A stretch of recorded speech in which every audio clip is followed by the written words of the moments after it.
When emergency first responders were overwhelmed by Los Angeles County's most destructive fire yet, a band of surfers, along with their neighbors and friends, stepped up to defend their home turf in Malibu. Their devotion to home drove them to show up for their community during the fire and for years afterward.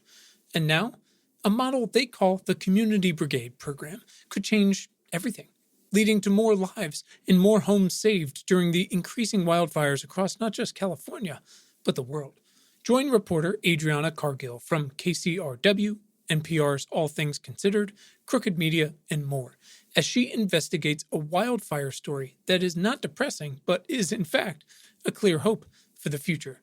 Listen now to Sandcastles, an award-winning podcast about home, how we create it, and why we fight so hard for it.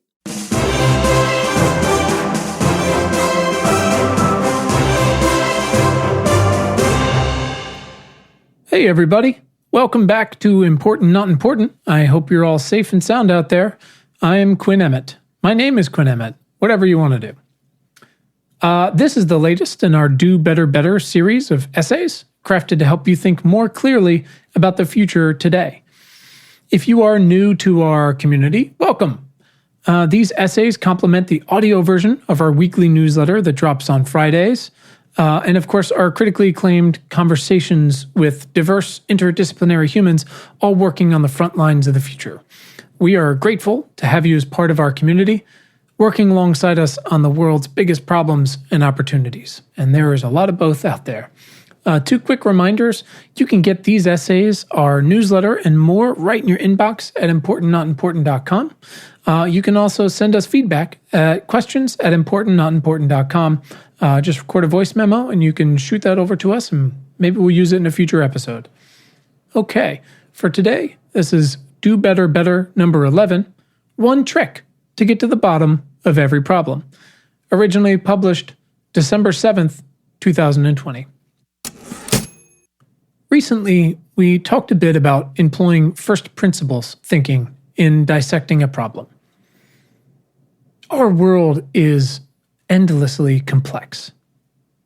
We've got 7.5 billion people, 8 million-ish species remaining, 12 major religions, 192 countries, a wide variety of climates and topographies, as well as finite natural resources and seemingly infinite technical innovations that are somehow both unequally distributed and yet can make or break nations and livelihoods.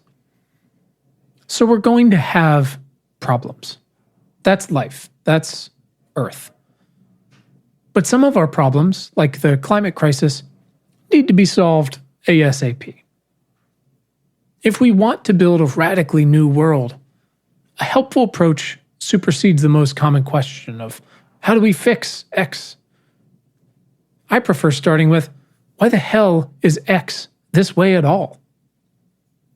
And this is where first principles thinking can be helpful.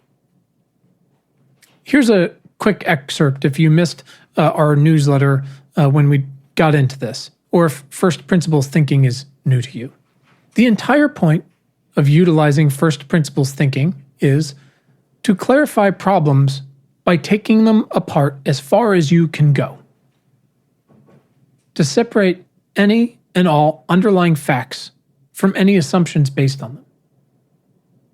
You're essentially looking to discover the basest elements and then rebuild from there. And then I provided an example in the newsletter that we can all relate to, literally all of us. You're a smart, curious person. You're part of our community. I don't have to explain the following facts to you, but I also shouldn't have to explain them to anyone. That is that food, water, and air are the 3 human necessities. Even someone like Mitch McConnell cannot deny these things. These are ground-level facts we can agree on because we have to.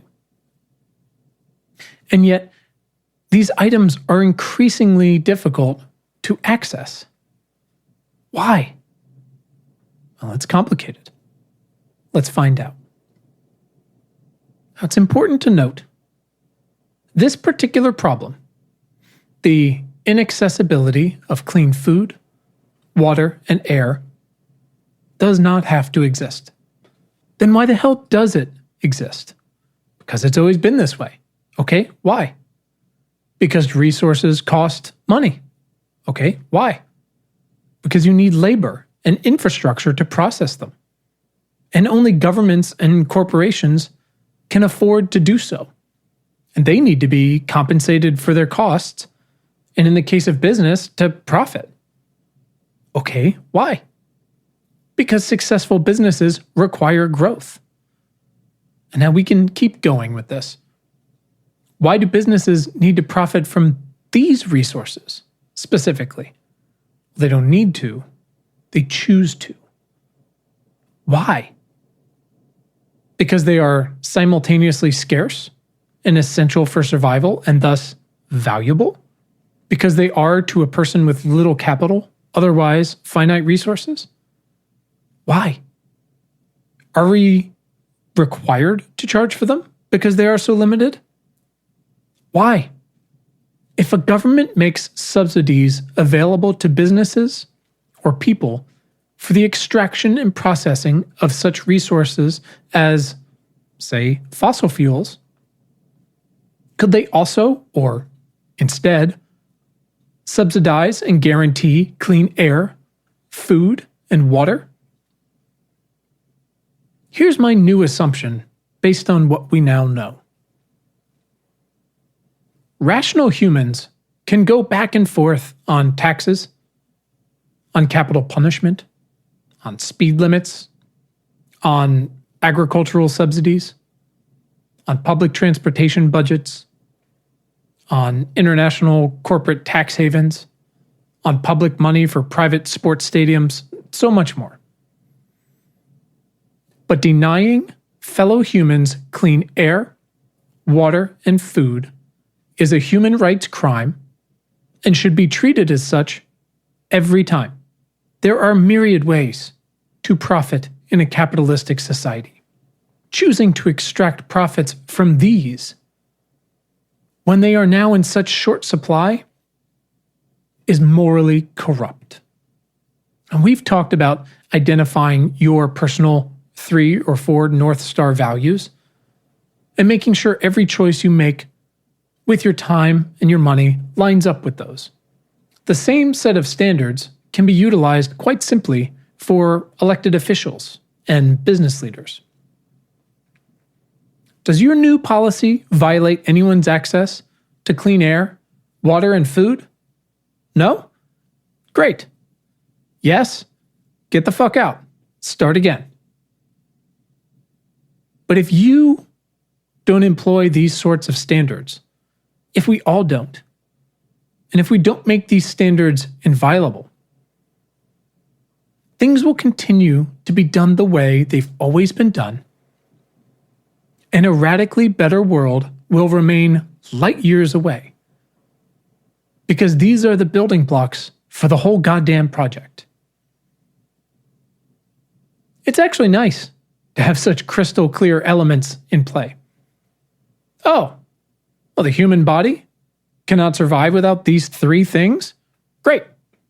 I guess that's table stakes. Moving on.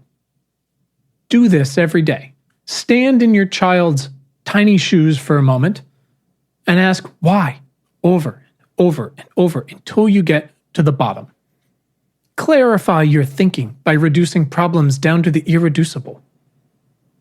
Challenge assumptions built on those irreducible problems, especially the assumptions of those in power. Insist on reputable evidence. Highlight the shit out of the consequences of the world we've built, and then rearrange the blocks to show in no uncertain terms that we can build something better.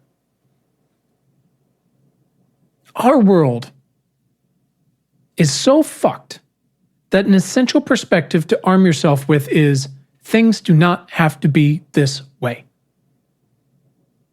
We don't have to pay women less. We don't have to drink milk from cows. We don't need to eat those cows either. We don't need to use cars powered by pulverized stegosaurus bones. We don't need to continue investing in industries that profit off the backs of historically marginalized citizens. We don't need gas stoves. Black and brown people don't need to breathe dirtier air, drink dirtier water, and live and go to school in the hottest part of every city in America. These problems don't have to exist. All right, I hope this helps. Try it out today. Make it a practice. Thanks. Okay, folks, last thing before we get out of here, if you're listening on Apple Podcasts, you know the deal. Quick rating and a review would go a long way to supporting our community and building this thing. Same thing for a player like Overcast. Wherever you're listening, hit the star button or whatever it is. It takes 1 second, right at the bottom of your phone there. We would love if you joined our community and subscribed to these babies. Tell your friends. You can do so anywhere you listen to podcasts. Just take your phone's friend when they're not paying attention and hit the subscribe button. It's great. You can also find plenty more awesome tools to fight for a better future at our website. You can also find some baller gear. They're super comfortable, great stuff, some stickers, all kinds of good stuff. And of course, our newsletter, all at importantnotimportant.com. Thanks, everybody.